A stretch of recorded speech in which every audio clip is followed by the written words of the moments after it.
오늘로 이제 끝입니다. 끝이고 다음 주부터는 사사기를 할 텐데 지난주에도 말씀드렸지만 사사기를 한번 쭉 읽어보세요. 쭉 그냥 고민 안 하셔도 됩니다. 그냥 쭉 읽어보시면 됩니다. 쭉 읽어보시고 대충 이런 내용이구나 라는 것만 알고 계시면 제가 이제 자세히 들어갈 테니까 쭉 읽어보시면 됩니다. 한번 읽어보십시오. 읽어보는 거하고 안 읽어보는 거하고 도움이 좀 읽어봤을 때 도움이 좀 많이 되니까요. 읽어보시길 권면드립니다. 자, 오늘 말씀 본문 18절 이하에 있는, 오늘 본문이 이제 16절부터잖아요. 그렇죠? 그럼 18절 이하에 있는, 그러므로 너희는 가서 모든 민족을 제자로 삼아 아버지와 아들과 성령의 이름으로 세례를 베풀고 내가 너희에게 분부한 모든 것을 가르쳐 지키게 하라. 자, 이 말씀은 예수님의 대위임령이라고 해서 유명한 말씀이죠. 그렇죠? 유명한 구절입니다. 그리고 이 예수님을 믿는 개인이나 개 신자나 그리고 교회나 모두가 이 명령에 책임이 있죠. 열애되는 사람은 없어요. 이 명령이 모든 기독교 신자들은 다 책임을 가지는 겁니다. 교회도 마찬가지고요. 근데 이 명령에 대해서 그 이해가 부족한 것인지, 도대체 이 말씀을 제대로 이해를 하지 못하는 것인지 아니면 오해하고 있는 것인지는 알 수가 없어요. 제가 그 사람들의 마음 속에 들어간 건 아니니까.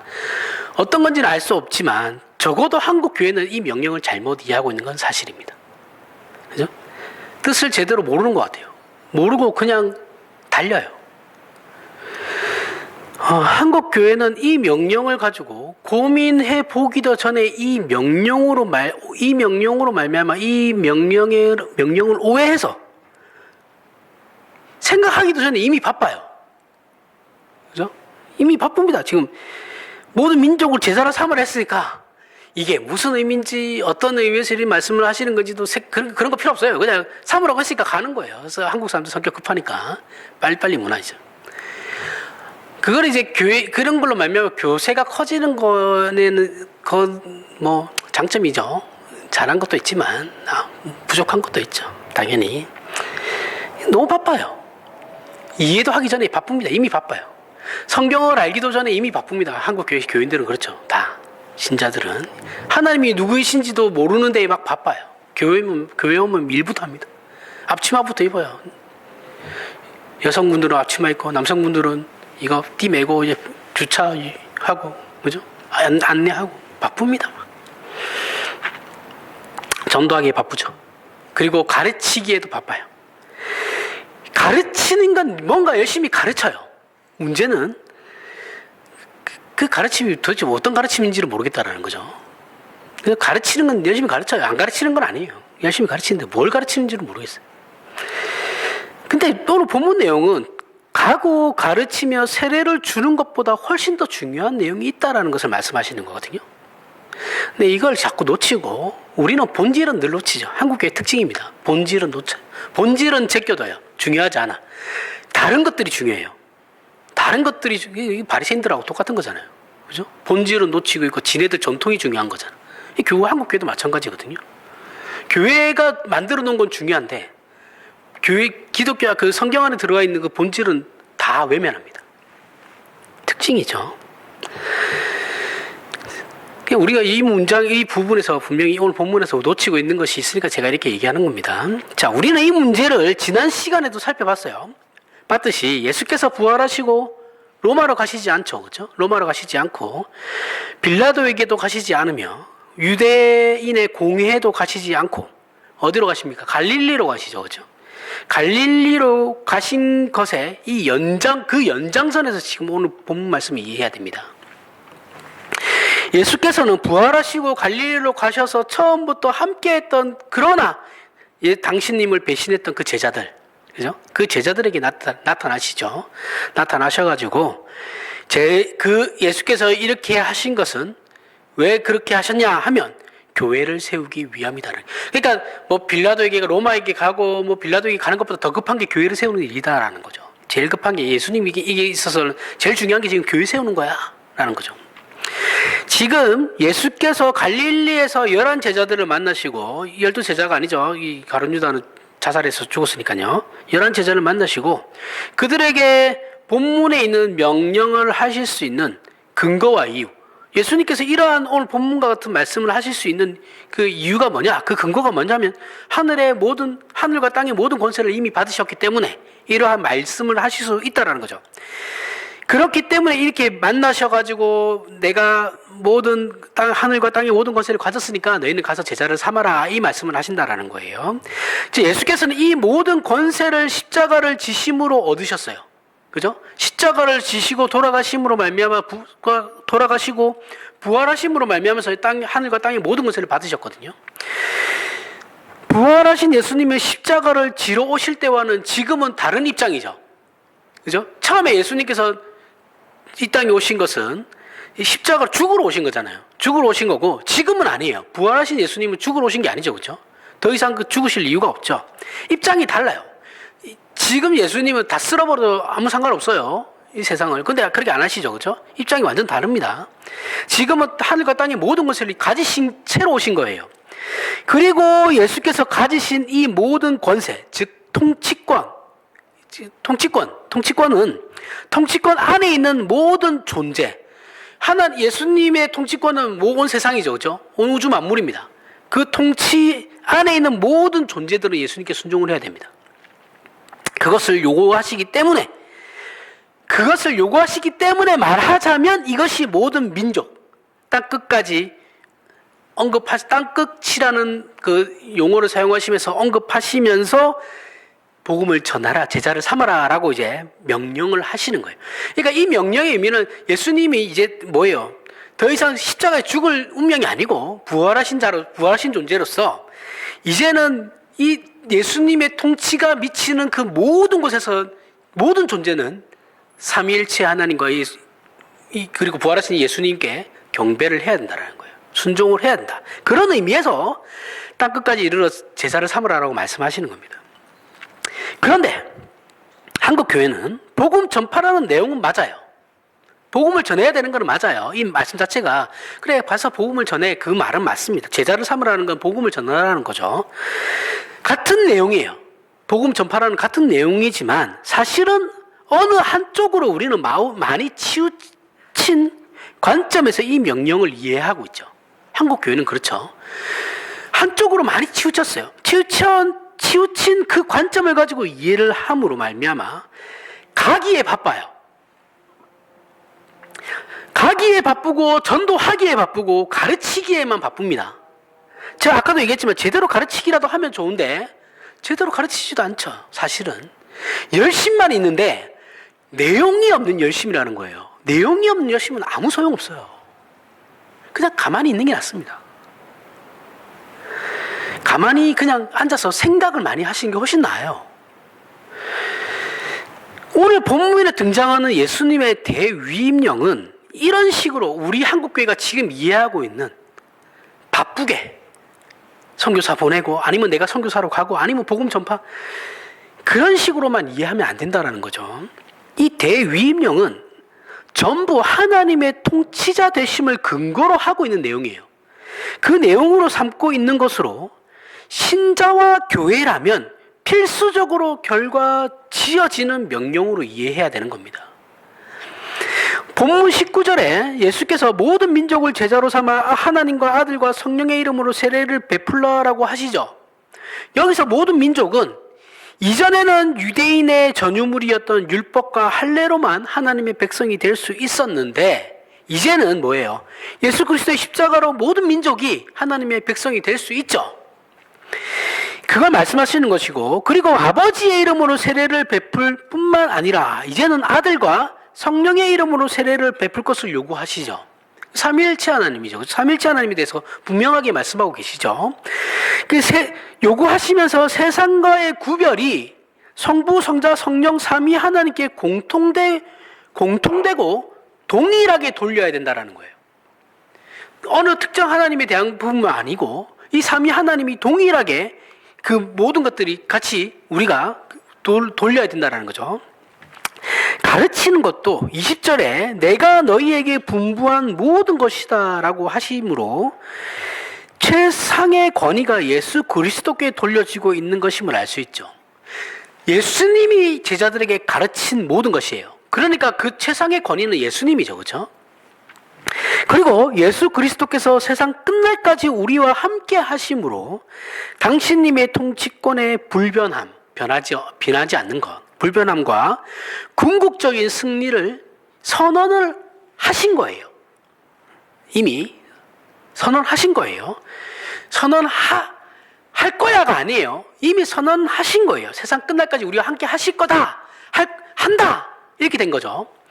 할 수도 있어. 할 거야가 아니에요. 그죠? 한다라는 거예요. 그럼 지금 우리와 함께 하신다라는 거죠. 이 내용을 강조하시는 이유는 예수께서 십자가 사역과 부활로 완성하려는 것이 예수님 당신님의 통치권의 영원함과 그 거룩함이기 때문에 그런 겁니다. 그러니까 예수님의 십자가 사역과 그 부활로 완성하려고 하시는, 궁극적으로 완성하려고 하는 것은 예수님이 다스리는 그 통치와 그 영원함과 그 거룩함 때문에 그렇게 하신다, 그 사역들을 하셨다라는 거예요. 이것은 예수님께서 잡히시고 신문 받으실 때 이미 예수님께서 말씀하셨죠. 어디냐면 26장 마태복음 63절부터 64절에 이때 신문 받으실 때죠. 예수께서 침묵하시거늘 대제사장이 이르되 내가 너로 살아계신 하나님께 맹세하게 하노니 내가 하나님의 아들 그리스도인지 우리에게 말하라. 예수께서 이르시되 내가 말하였느니라. 네가 말하였느니라. 그러나 내가 너희에게 이르노니 이후에 인자가 권능의 우편에 앉아 있는 것과 하늘 구름을 타고 오는 것을 너희가 보리라 하시니라. 자, 예전에 그 설명 다 했습니다. 그죠? 분명히 짚고 넘어갔어요. 여기서 예수님께서 그러나라는 역접속사가 등장하시는 이유에 대해서 우리가 살펴봤었죠. 대제사장이 질문은 뭐 이런 겁니다. 풀어서 얘기하면 네가 그리스도인지 우리에게 말해라. 고백해라. 네 스스로 얘기해봐라. 그 말의 의미는 배경도 없고 이 꼴로 잡혀온 주제에 네가 무슨 그리스도냐 메시아냐 라는 의미라고 그랬어요. 그죠? 그 말의 의미를 예수님께서 알고 계셨기 때문에 예수님께서 말씀하실 때 네가 말했다라고 하는 것은 네가 볼 때 내가 갈릴리 시골 촌놈의 약자로 보이지. 그러나 여기서 그래서 그러나라고 붙는 거예요. 이후에 인자가 권능의 우편에 앉아 있는 것과 하늘 구름을 타고 오는 것을 너희가 볼 거다. 내가 하늘과 땅의 모든 권세를 가지고 올 것을 너희 눈으로 볼 거다 라고 말씀하시는 겁니다. 정말 예수님께서 부활하셨죠. 그죠? 부활하시고, 하지만 예수님께서는 당신님의 부활을 대제사장들 앞에 보이지 않으셨어요. 보이지 아니하시고 그들에게 나타나서 증명하지도 않으셨습니다. 당신님의 부활로 말미암아 하나님의 자녀들의 새로운 공동체, 새로운 영혼들과 제자들을 통하여 예수님이 말씀하신 인자가 권능의 우편에 앉아 있는 것과 하늘 구름을 타고 오는 것을 이런 능력들이 제자들을 통해서 이제 하나님의 당신님의 예수 그리스도의 능력이 드러나게 되는 거죠. 그게 이제 사도행전이에요. 그래서 우리가 잘 아는 사도행전 3장에서 베드로가 걷지 못하는 사람을 일으키죠. 그죠? 걷게 만듭니다. 그 사건 여러분 제가 설명드렸어요. 이 사건이 바로 예수께서 당신님의 영광을 나타내시는 거죠. 그렇죠? 예수님은 직접 그들에게 나타나서 증명하지 않고 자신의 제자들, 사도들을 통해서 당신님의 그 능력을 발휘하시는 거죠. 하늘과 땅의 모든 권세를 발휘하고 계시는 겁니다. 이것은 예수 그리스도의 통치라는 개념을 잘 이해하고 계셔야 돼요. 기독교는 이 통치라는 개념이 되게 중요하거든요. 하나님의 나라라는 것도 결국 통치의 개념이에요. 하나님의 통치하심. 그 개념이니까 이 통치라는 말을 잘 이해하셔야 됩니다. 그래서 우리가 예수 그리스도의 통치를 받는 신자들에게서 예수 그리스도의 우리는 예수 그리스도의 통치를 받고 교회는 예수 그리스도의 통치를 수용하죠. 받아들이죠. 그렇죠? 수용하는 걸 받아들이는 거죠. 수용하는 그 공동체, 교회에서 이러한 일들이 나타나는 것이죠. 이것이 오늘 본문에 등장하는 대위임령의 진정한 의미입니다.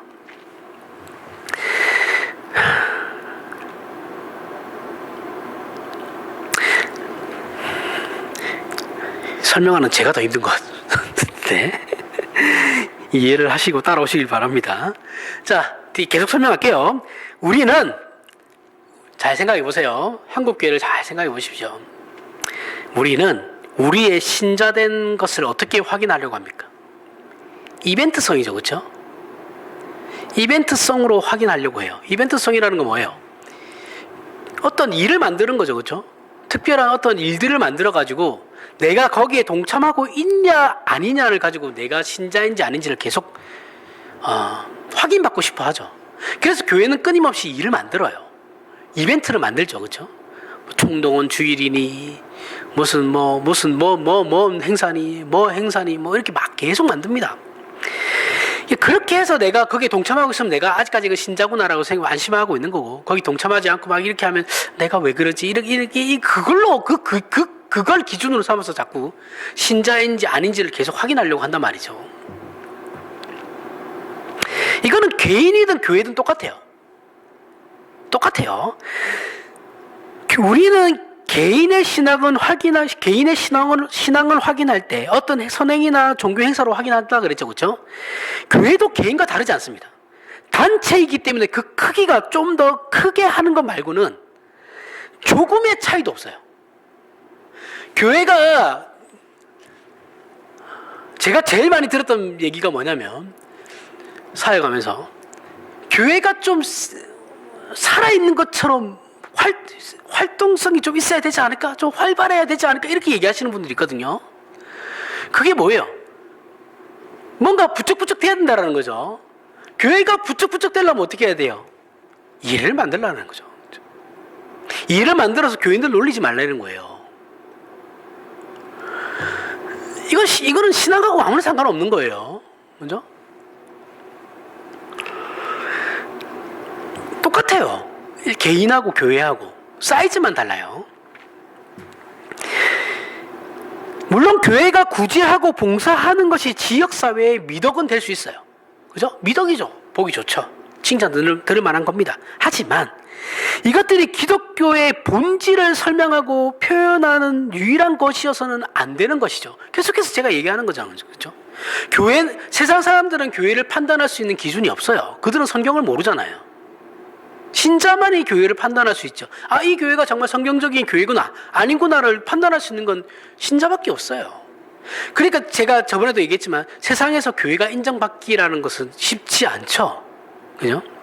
그들이 판단하는 거라고 해봐야, 기껏 해봐야 굳이 아니면 사회봉사밖에 없잖아요. 그걸로 저 교회 참 좋은 교회다라고 판단한단 말이죠.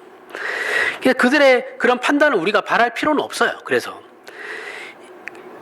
이런 식으로 어떤 것으로 계속 교회가 교회다움을 유지하려고 하는 이런 신앙은 너무나 가난한 신앙입니다. 이 본질을 놓치고 있는 거예요.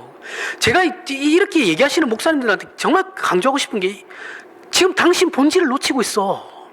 이 말을 너무 하고 싶거든요. 제가 부교육자 하면서도 이만큼 그 얘기가 막 나오려고 그래요. 이렇게 가면 안 됩니다라는 말이 막 이렇게까지 나오고 싶은데, 근데 제가 얘기해봐야 아무 소용없죠. 저만 쫓겨나는 거지. 소용이 없어요. 한국교회 부교육자들의 또 한계죠. 세상적 관점에서도 가치를 주는 윤리 도덕적 차원에서의 선을 행하는 것이 아니고, 죄와 사망과 구별된 십자가를 통해 세우신 하나님의 나라와 거룩과 하나님을 아버지라 부르는 고백이 가지는 가장 본질된 내용으로 세상과 구별되는 가치와 내용으로 서 있어야 하는 것이 교회입니다. 그죠? 그리고 우리예요. 이것이 본문이 말하는 모든 민족이에요. 모든 민족에게 가는 길이고 모든 민족에게 요구하고 있는 일입니다. 뭐로써요? 죄와 사망과 구별된 십자가. 복음이에요, 복음. 윤리 도덕적 차원에서의 교회를 얘기하는 것이 아니에요. 그죠? 그렇다고 윤리 도덕적 차원을 그럼 아니죠. 죄와 사망의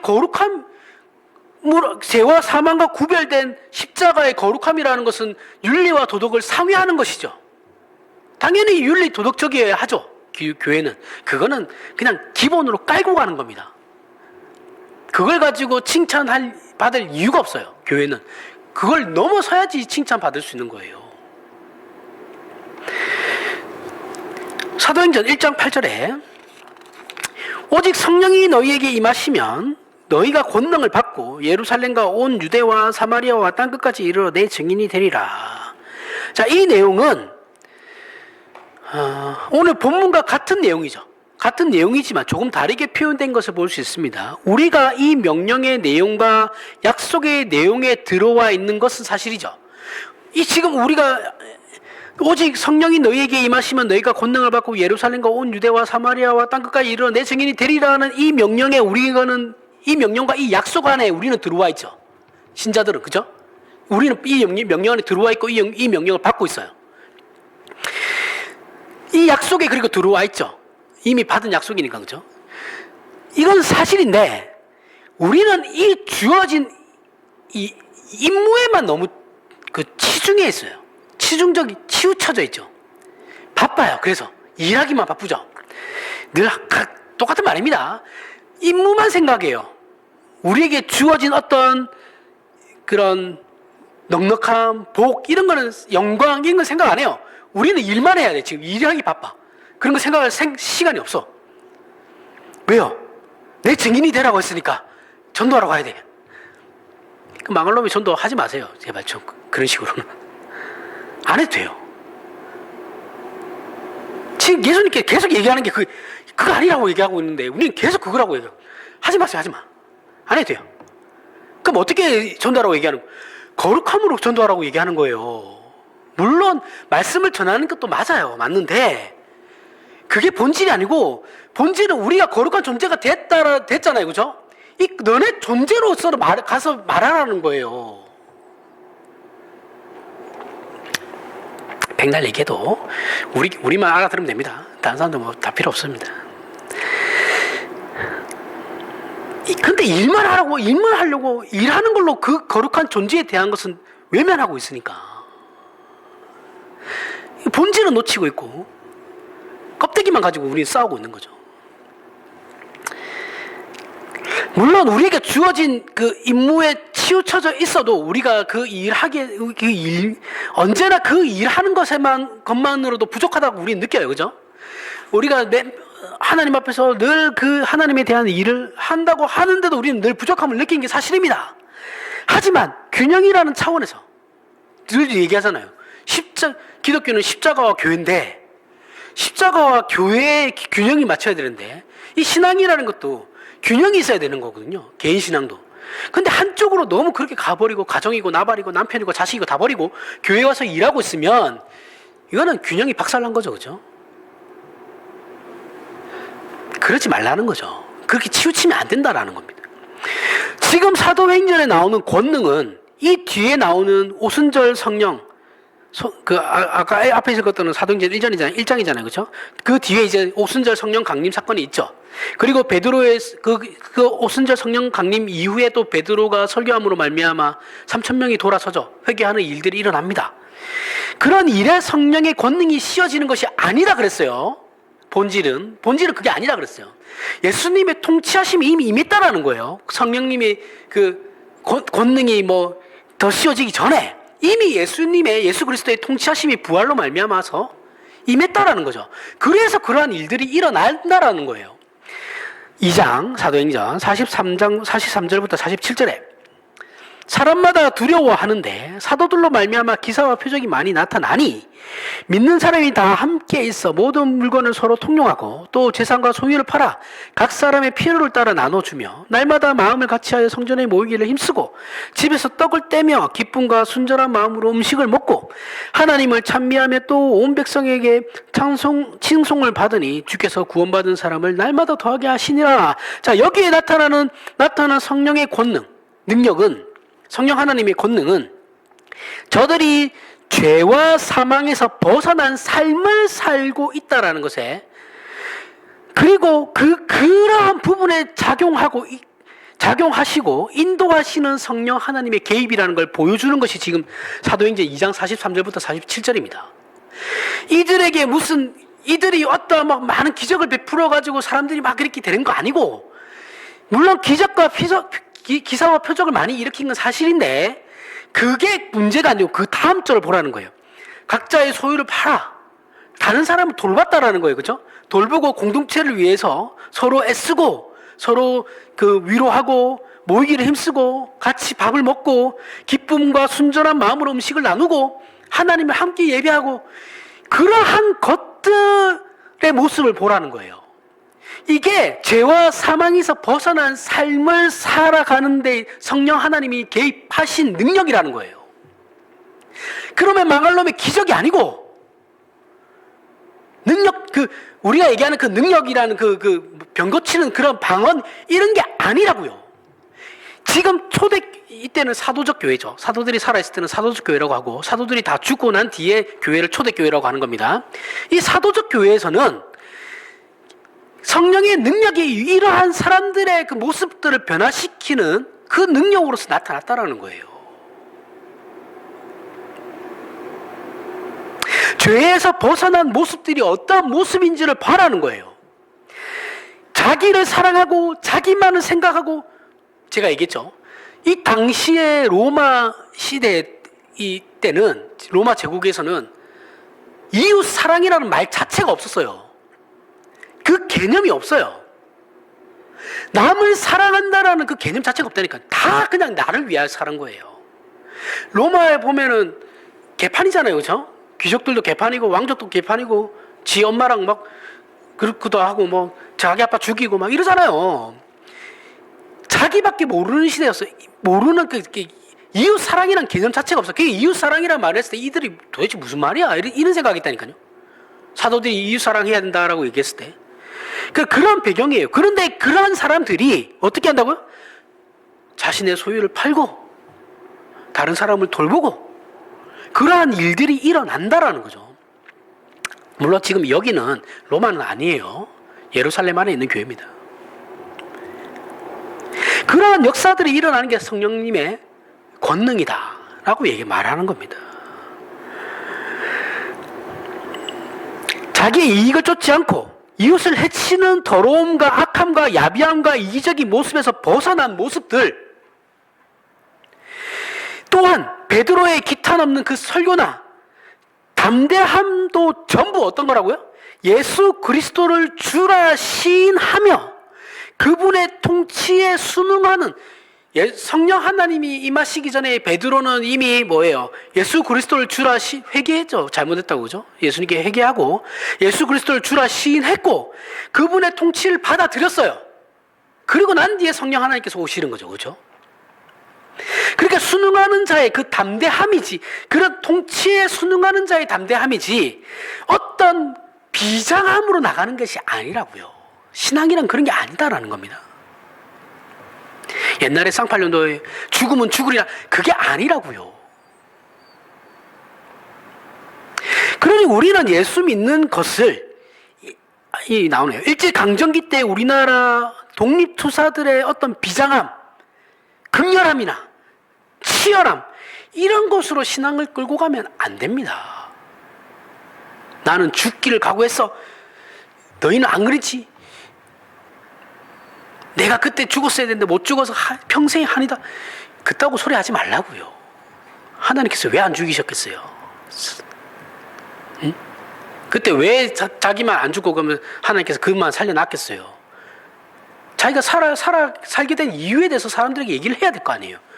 그런데 그런 얘기를 해야 되는데 왜 하나님께서 자기를 살려주신 거에 대해서 얘기해야 되는데 쓸데없이 나도 그때 죽었어야 되는데 그따구 소리만 하면 그게 하나님의 뜻하고 무슨 상관입니까? 도대체. 그런 비장함이 아니에요. 어떤 문제가 생기면 사흘 밤낮, 우리나라 사람들 그러잖아요. 사흘 밤낮 기도만 하고 신앙이 표현되고 가만히 존재하는 것만으로는 나타나지 않는 신앙. 우리는 가만히 있으면 아무것도 안 나타나죠. 우리 안에서 신앙이. 뭐라도 해야지 신앙이 나타난다고 생각하죠. 이런 건 사실 성경이 얘기하는 건 아닙니다. 얘기하는 신앙은 아니에요. 말하는 신앙은 아닙니다. 또 다른 곳에서 이 성령 하나님의 개입을 또 살펴볼까요? 에베소서 5장 1절부터 5장 18절에서부터 21절에 술 취하지 말라. 이는 방탕한 것이니 오직 성령의 충만함을 받으라. 시와 찬송과 신령한 노래로 서로 화답하며 너희의 마음으로 주께 노래하며 찬송하며 범사에 우리 주 예수 그리스도의 이름으로 항상 아버지 하나님께 감사하며 그리스도를 경외함으로 피차 복종하라. 이것이 예수 그리스도의 통치의 내용이고 그 통치를 수용한 자들이 가지는 세상 사람들과의 차이, 다름입니다. 지금 18절 21절에 있는 내용이 예수 그리스도의 통치를 수용한 자들, 받아들인 자들, 이거 세상 사람들과의 차별이에요. 구별이에요. 술 취하지 말라는 게 술 안 먹어야 그게 아니라 그랬어요. 그죠? 방탕한다라는 건 헛산다라는 거죠. 시간을 낭비한다. 술 취하면 어떻게 됩니까? 소위 속된 말로 개가 되잖아요. 그죠? 개가 되면 내가 무슨 생각하고 있는지 상황 판단이 안 되죠. 그죠? 그러면 하나님과의 교통이 끊어져요. 신자는 하나님과의 교통이 절대 끊어지면 안 됩니다. 그죠? 근데 우리가 블랙아웃이라고 그러죠. 그죠? 필름이 끊겨버리면 내가 뭘 했는지를 몰라요. 책임질 수 없는 행동을 하게 되죠. 그게 죄라는 겁니다. 죄. 와인 한 잔하고 술 한 잔 하는 게 죄가 아니고, 그건 죄가 아니에요. 그런 거 가지고 죄라고 하지 마세요. 기호식품입니다. 기호식품이에요. 그냥 술, 담배는 다.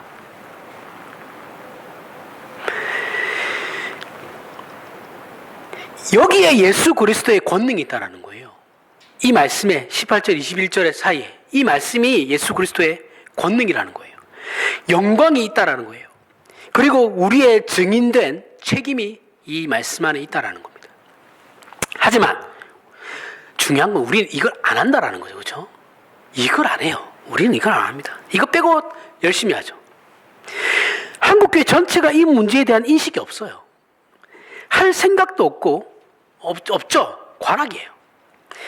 일에 대해서만 열심히 특심이고 무모하다 못해 광적이고 극단적이죠. 우리나라 사람 특히 그러죠. 그죠? 하나 하면 열심히 합니다. 끝장을 봐요. 극단으로 가요. 그게 나중에 그걸 안 하려고 하면 교회가 필요에 의해서 어떤 일을 만들잖아요. 그래서 그걸 몇 년 동안 해왔어요. 그럼 이제 그 필요성이 없어졌기 때문에 교회가 그 일을 취소할 수 있죠. 그러면 난리가 납니다.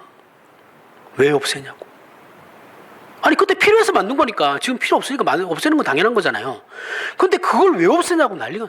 더 이상 필요가 없으니까 없애죠. 그냥 내용은 뭔지 몰라요. 그냥 하던 거니까 해야 된다 이거야. 안 하면 찝찝해. 그게 뭐냐고요 도대체.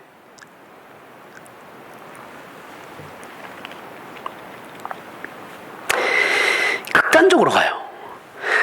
우리는 가진 것이라고는 집밖에 없는 사람이 이런 거 많이 보죠. 간증 집회할 때 많이 하잖아요.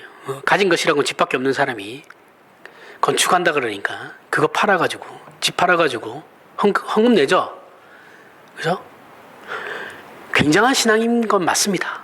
맞아요. 교회를 얼마나 사랑하면 그렇게 하겠어요. 이해합니다. 근데 그렇게밖에 자신의 신앙을 표현할 줄 모르는 건 문제가 있는 거예요. 담임 목사는 도시락 싸다고 말려야죠. 왜 그러시냐고. 정신 좀 차리시라고. 예? 이렇게 안 해도 된다고. 여러분, 공동체가 예배를 드리기 위해서 예배당을 짓잖아요. 교회당을 짓잖아요. 그렇죠? 거기에는 불참하는 사람이 한 명이라도 있으면 안 돼요. 단돈 10원이라도 동참해야 되는 겁니다. 한 명이라도 거기에 대해서 안 하겠다 하면 그 예배당을 지어지면 안 돼요. 이해하세요? 모두가 동의를 해야 돼요. 모두가 동의를 한 상태에서 예배당에 올라가는 겁니다. 그리고 거기에 나는 1억을 냈니 2억을 냈니 있다고 소리하면 안 돼요. 낼 수 있을 만큼 내시고 안 되면 시작을 안 하면 되는 겁니다. 공동체가 필요에 의해서 하는 건데 담임 목사가 거기에 왜 책임을 져요? 담임 목사는 그거를 바르게 가기 위해서 방향을 제시하는 거고 건축위원을 다시 세우면 돼요. 그래 그 사람들이 알아서 하는 거예요. 교회가 하는 거지 담임 목사가 하는 게 사실은 지금 우리 교회도 담임 목사님 다 알아서 했었잖아요. 그죠? 이렇게 하면 안 되는 거예요. 그러면 담임 목사가 온팡 다 뒤집어 써요 나중에. 지금 그렇게 돼버렸잖아요 우리는. 교인들이 하게끔 해버리고 담임 목사님 한 발짝 뒤로 물러나야 됩니다. 그래야지 책임도 교인들이 지는 거예요. 교회가 지는 거예요. 교인들이 아니라 그 교회가 지는 겁니다. 교회가. 그 자신 없으면 시작하면 안 돼요. 지금 담임 목사님은 고생하고 계시잖아요.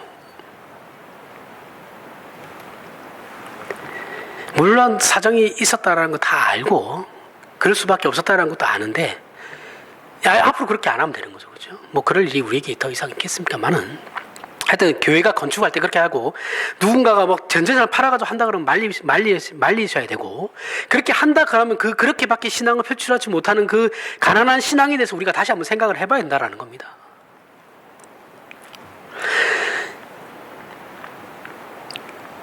신앙을 꽃피울 줄 모르는 거예요.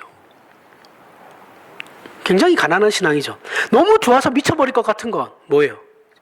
너무 좋아가지고 미쳐버릴 것 같아서 그러면서 진짜 미쳐버리면 그건 좋은 게 아니죠. 그죠? 좋아하는 게 뭔지를 모르는 사람이죠. 너무 좋아서 할복해 죽어버리는 식의 기쁨은 기쁨이 무엇인지를 모르는 사람이죠. 누군가를 너무 사랑해서 그 사랑을 확인시키기 위해서 자기 가슴을 갈라가지고 심장을 꺼내가지고 내가 우리 아내를 사랑하는데 내 사랑을 어떻게 너에게 보여줄까 해서 내가 가슴을 찢어가지고 심장을 꺼내가지고 보여주면은 어떻게 되겠어요? 나는 죽고 저 사람은 충격받고 쓰러지겠죠. 그리고 평생 트라우마에 시달릴 거예요. 그럼 이 사랑의 결과는 뭐예요? 제가 아내에 대한 사랑은 한 사람은 미치는 거고 한 사람은 죽는 거예요. 이게 사랑이 아니죠. 그죠? 이런 건 사랑이 아닙니다. 내가 너를 얼마나 사랑한다면서 때리는 건 사랑이 아니에요.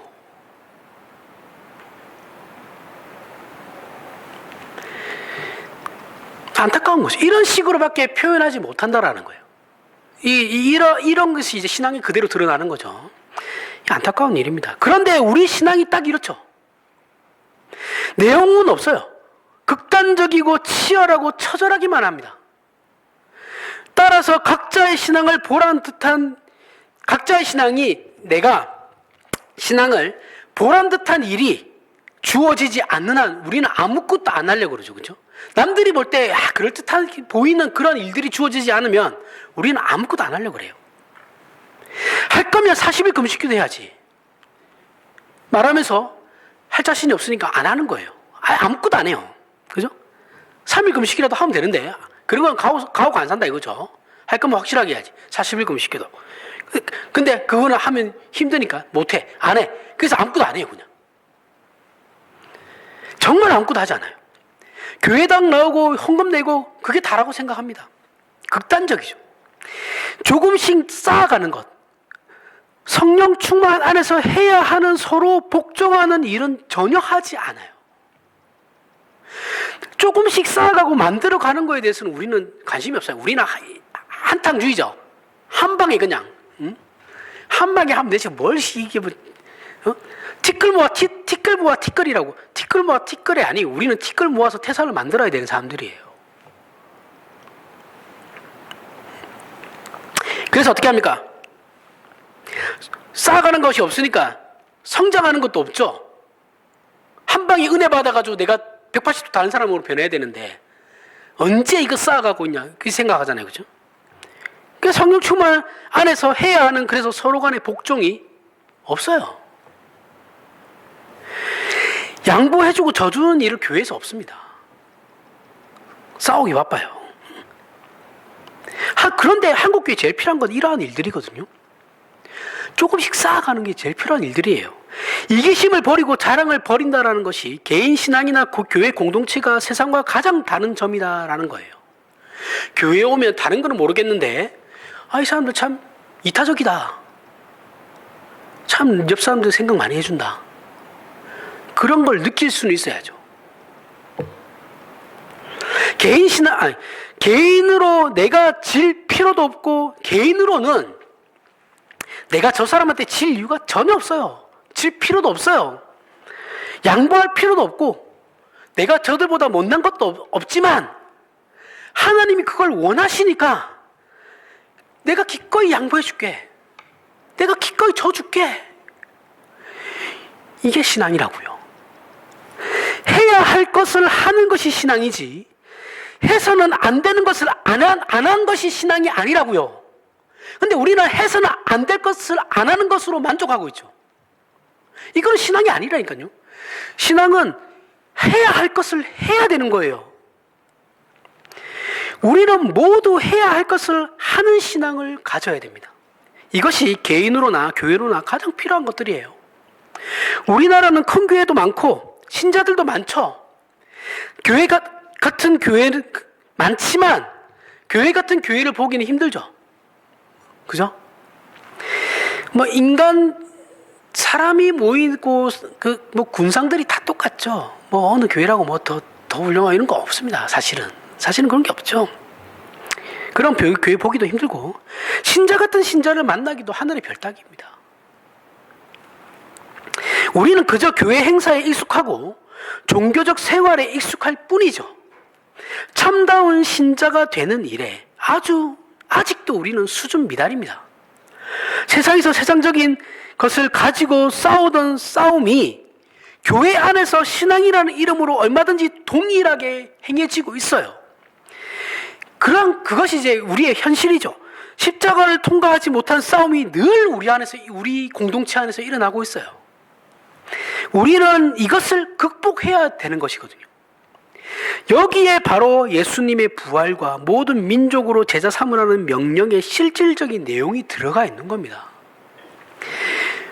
이 싸움을 해야 된다고요. 다른 싸움이 아니고 이 싸움을 해야 한다고요. 근데 우리 자꾸 밖에 나가잖아요. 아니에요. 우리 안에서의 그러한 싸움, 서로 그렇게 하기 위한 싸움들을, 우리의 본질을 버리기 위한 싸움들을 해야 한다고요. 로마서 12장 1절부터 2절에 그러므로 형제들아, 내가 하나님의 모든 자비하심으로 너희를 권하노니 너희 몸을 하나님이 기뻐하시는 거룩한 산 제물로 드리라. 이는 너희가 드릴 영적 예배니라. 너희는 이 세대를 본받지 말고 오직 마음을 새롭게 함으로 변화를 받아 하나님의 선하시고 기뻐하시고 온전하신 뜻이 무엇인지 분별하도록 하라.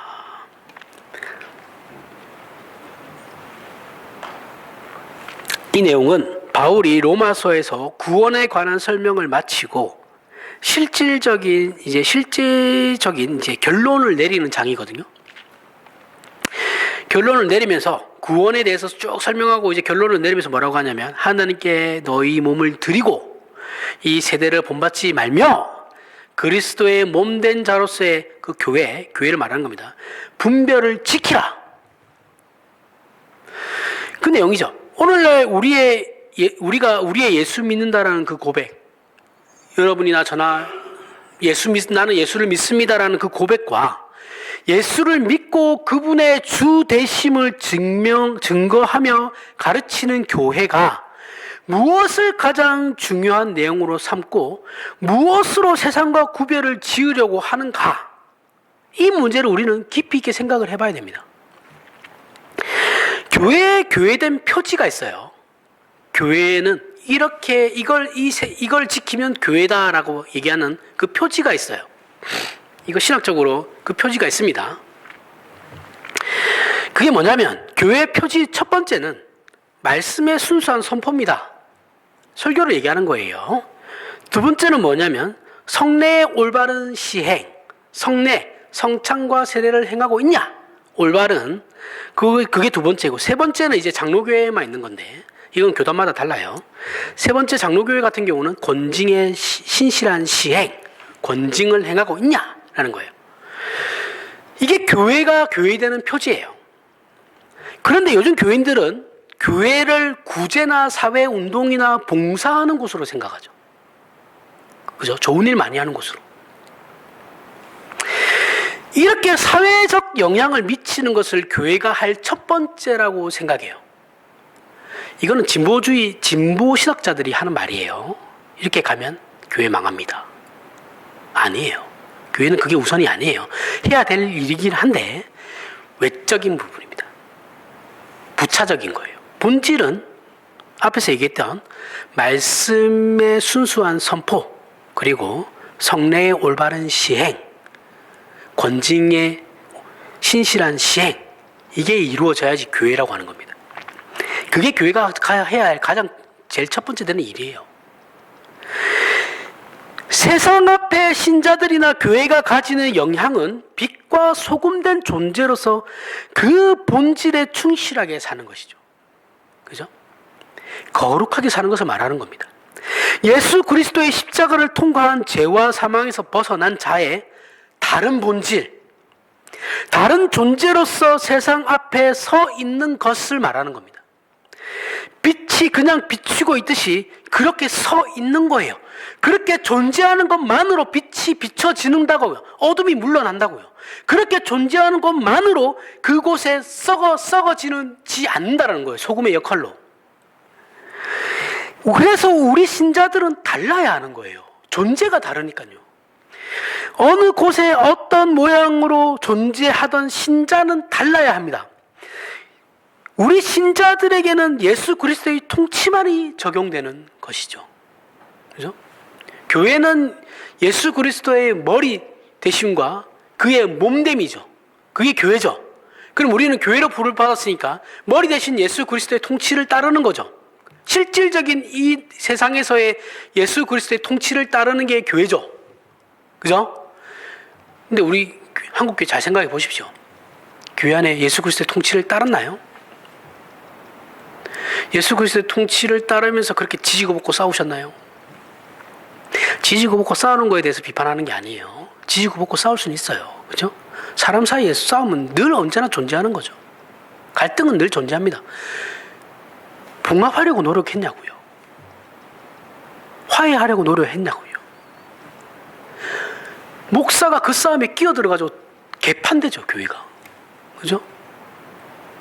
중재해야 될 목사가 끼어들어가지고 한쪽 편 들어버리면 난리 나는 거예요.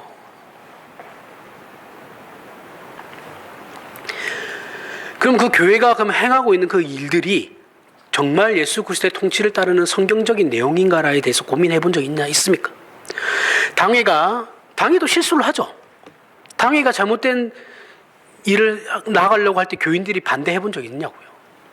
그리고 당회가 그걸 다시 한번 순사숙고해서 그걸 물린 적이 있어요? 없죠. 당회가 정하면 끝입니다.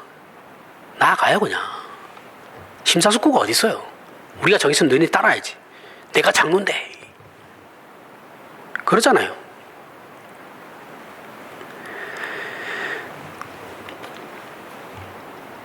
통치는 없어요. 예수 그리스도의 통치가 어디 있어요? 지들은 마음대로 사는데. 지들 하고 싶은 대로 다 하는데. 그렇게 힘들게 일한 돈 가지고 맨날 놀고 자빠졌는데.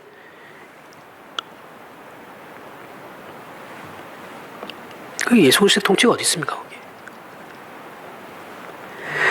십자군을 만들어가지고 깃발 아래 모여가지고 나가 싸우려고 하지 말고 세상 부모와 다른 부모가 돼야 되고 세상 부부와 다른 가정을 만들려고 노력해야 되며 세상 사람들과 다른 윗사람이 되고 다른 아랫사람이 되려고 노력하는 겁니다. 그래서 저와 여러분이 서 있는 그곳에 어둠을 물리치고 부패를 막는 그런 사람으로 사는 것이에요. 그게 우리에게 맡겨진 임무입니다. 목사든 일반 신자든 모든 신자가 여기에 다 들어가요. 왜 교회 안에서 암투가 일어납니까? 예? 정치라는 말은 사실은 정말 좋은 말이죠. 그죠? 좋은 말이에요. 나쁜 말 아닙니다. 어느 곳에든 세 사람 이상 모이면 정치는 있어요. 그 정치를 좋게 써야죠. 왜 자꾸 이상한데 그 정치를 이용합니까?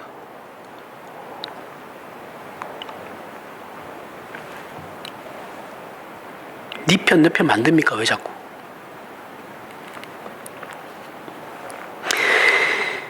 그게 하나님이 그런 어둠을 물리치고 부패를 막는 일이 하나님께서 우리에게 요구하시는 것입니다. 제일 먼저, 제일 우선되는 거예요. 신자로서. 이것이 그분의 영광이고 통치며 권능입니다. 이것을 지켜내지 못하면 개인이든 교회든 그는 신자로서의 책임에서 실패한 거예요. 지금까지 설명한 마태복음을 통해서 우리가 무엇을 배웠습니까? 마태복음의 가장 중요한 주제가 예수 그리스도가 누구신가라는 겁니다. 이 주제는 우리 각자가 스스로에게 던지는 질문이기도 하죠. 나에게 있어서 예수 그리스도가 누구십니까? 여러분들에게 있어서 예수 그리스도가 누구십니까? 이 교회에 있어서 예수 그리스도가 누구십니까? 말은 번지르 하죠. 그 입을 확.